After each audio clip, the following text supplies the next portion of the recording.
So today I just want to paint a picture and a background on the British Columbia wine industry and where it's come from, what it is, what it's about, and some of the numbers, because every industry has statistics or numbers that kind of float it up, and just get you guys better related to what the BC wine industry is and how it functions.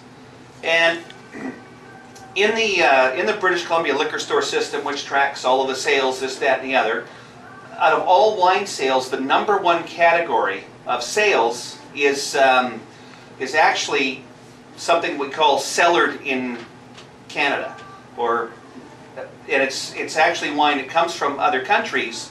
It's tanked into BC, and then it's put into containers, 3-liter boxes, bottles, etc. in BC. So that's the number one category.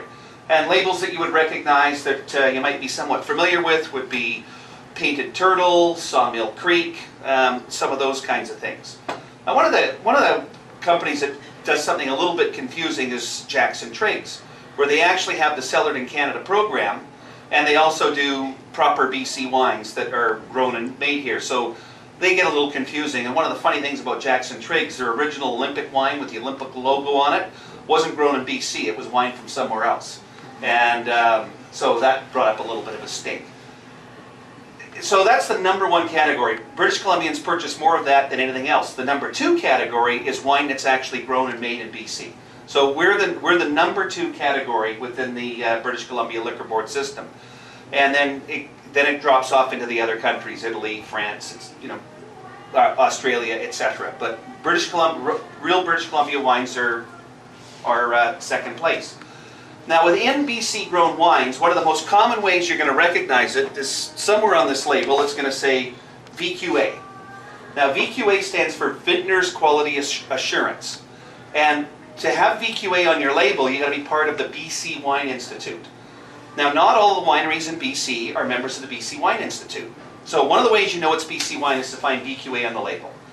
And I think we got about 91% of British Columbia wines are in the VQA program. But the other 9%, a little more difficult to try and get a read on it. So this one here is from Seven Stones. It's a winery I used to represent. They are not in the VQA program at all, but if you look on the label and you actually read it, it tells you where the winery's at. It says 100% estate grown fruit. So this wine comes from BC, but it's not in the VQA program. So really it comes down to looking at labels if you want to know what it is. If it says cellared in Canada or may contain grapes that are grown in Canada, it probably doesn't. Probably not. So those are the the two things to look at, on a label. Number one, you're looking for VQA. Number two, where is the wine actually really from? So the wine industry itself, there's currently 214 wineries licensed in BC to do business underneath the BC Liquor Board. And the BCWI, the VQA, is actually 95% of the total sales. Now there's 5 different wine regions designated, and it'll usually say on the label VQA, and it'll give the designated wine region. And this tradition starts back in Europe. And the theory is that the different regions are going to give different characteristics to the wine. And in France, it's traditionally referred to as an appellation system, and that refers to the area. So in BC, we have the Okanagan Valley, we have the Similkameen Valley, actually we have the Fraser Valley, which is in the wine business, Vancouver Island, and the Gulf Island. And we distinguish the various different wines in those 5 major regions. Now, out of those 214 wineries that are licensed, there's 864 different vineyards that are operating. So some people just grow fruit and sell it to a nearby winery. And we've got more than 9,800 acres of land planted under vine in the province. We've got more than 60 varieties of red grapes. And the top 5 produced are white grapes is Pinot Gris, Chardonnay, Gewürztraminer, Riesling, Sauvignon Blanc, and Pinot Blanc. Now, Pinot Blanc is a grape that somebody who's got their Master of Wine, which is as high as up in the wine education world as you can get, is actually done a thesis that different wine areas around the world are known for different wines. So New Zealand is really known for Sauvignon Blanc. California is really known for Cabernet Sauvignon, and they're distinct. And so one of the thoughts is that Pinot Blanc, it really expresses BC wine and the characters. It's like one of our flagship wines. So on the red varietals, Merlot is the most commonly planted, followed by Pinot Noir, Cab Sauv, Syrah, or if you prefer the Australian pronunciation, Shiraz, Cabernet Franc, and Gamay Noir. Ratio of red to white in the province is, or white to red, is 48% white, 52% red. So pretty close to even. And the harvest in 2011 was 22,722 tons, or 14,769 liters of wine was produced. Now, the interesting thing on acreage, go back to the beginning of the BC wine industry. For years and years and years with the big guys, it was a subsidized industry, completely subsidized by the government, and people could grow whatever they want. And some of the brand names you might remember from the 1980s and the 1970s would be Kelowna Royal Red, you know, Hochtaler, Andres. Yeah, Andres, Baby Duck, right? So those are some of the things that you'll remember from back in those days. Well, the government said we're not going to subsidize the wine industry anymore. A lot of the experts stood up and said, you're going to kill the industry, it's going to go belly up, it's toast, you know, it's over, it's done. You're going to kill the industry. So in 1990, we had 1,476 acres under vine. And the legislation just changed prior to 1990.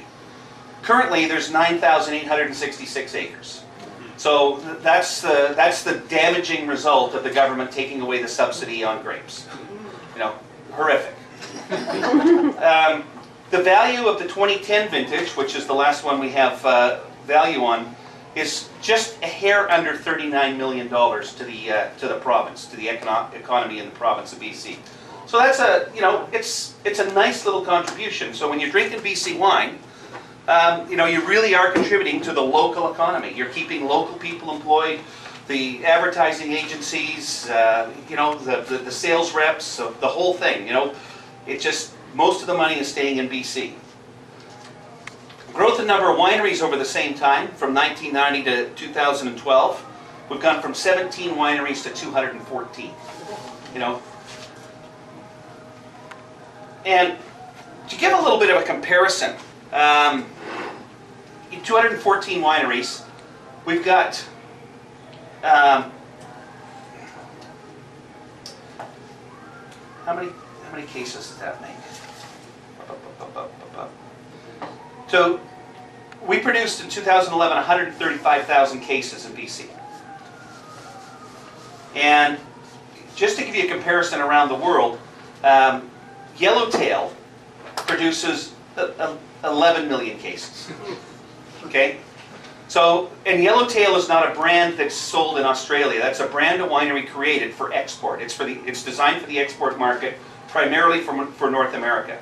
And so in that 11 million cases, there is no region where it comes from. It's a factory-produced wine.